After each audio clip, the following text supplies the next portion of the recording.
Hello, my friends. Welcome to today's devotion. It is Psalm 122. I was glad when they said to me, "Let us go to the house of the Lord. Our feet are standing within your gates, O Jerusalem. Jerusalem, built as a city that is bound firmly together. To it the tribes go up. The tribes of the Lord, as was decreed for Israel, to give thanks to the name of the Lord. For there the thrones for judgment were set up, the thrones of the house of David. Pray for the peace of Jerusalem. May they prosper who love you. Peace be within your walls, and security within your towers.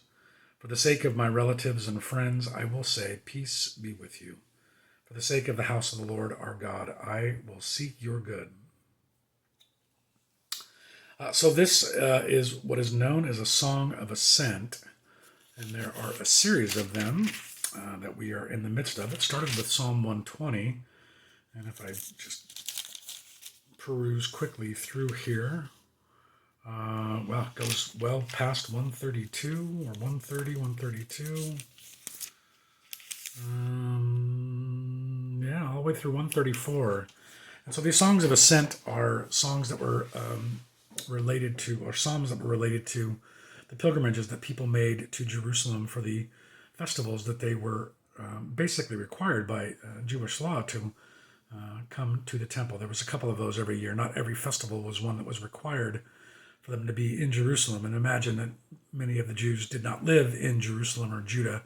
Some of them lived quite far away, and obviously without any kind of transportation besides walking. It was quite an undertaking to come to Jerusalem to pay homage, to offer sacrifices on the Day of Atonement and the other festivals that were required of them.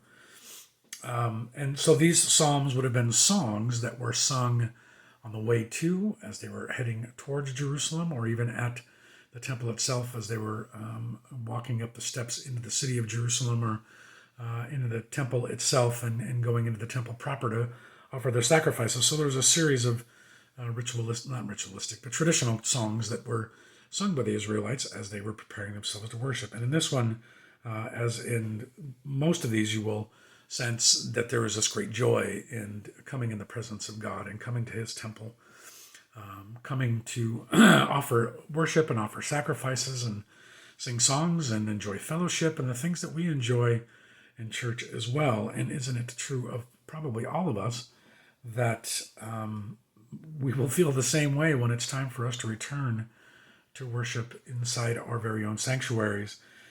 We will be glad when they say, "Let us go to the house of the Lord," something we're certainly longing for and missing out over the last, almost 7 months of having not been able to do that.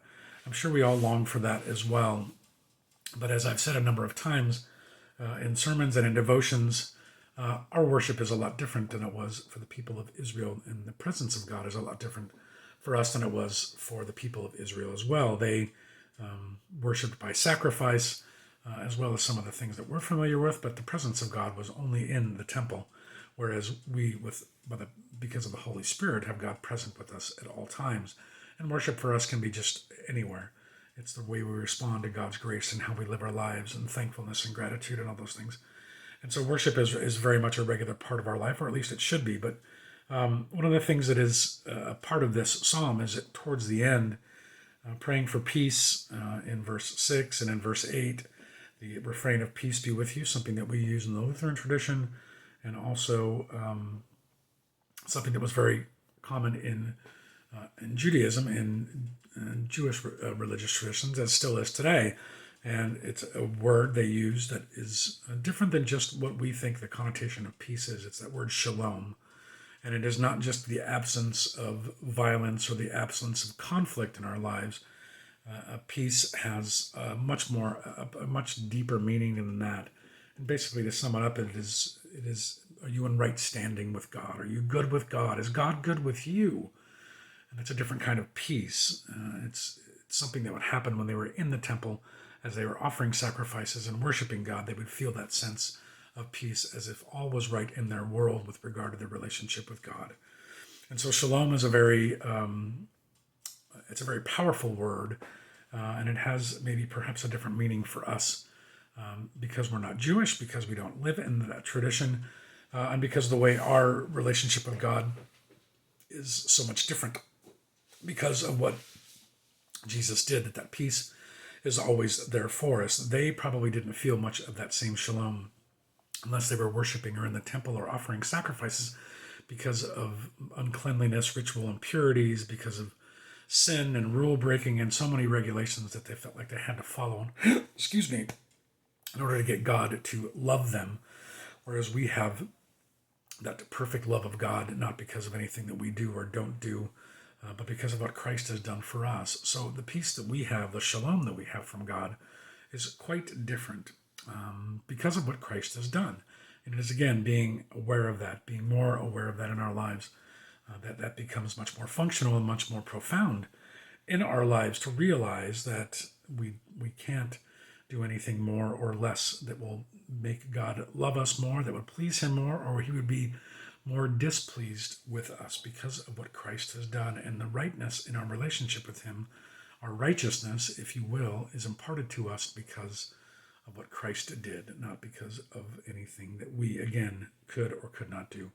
The judgments of God are upon us, but the consequences of those have been removed. And so we do have a perfect peace, a perfect shalom with God. And we should wish that with other people, particularly people that don't know God. That's a prayer, as you read in this psalm, a prayer that would be something for us to pray for others that don't know God, to be in that perfect shalom, have that perfect relationship, that perfect peace with God that we all have, that should be very profound in our lives. And I hope it is in yours as it is in mine. That's our devotion for today. Tomorrow, another song of ascent, Psalm 123. Until then, shalom.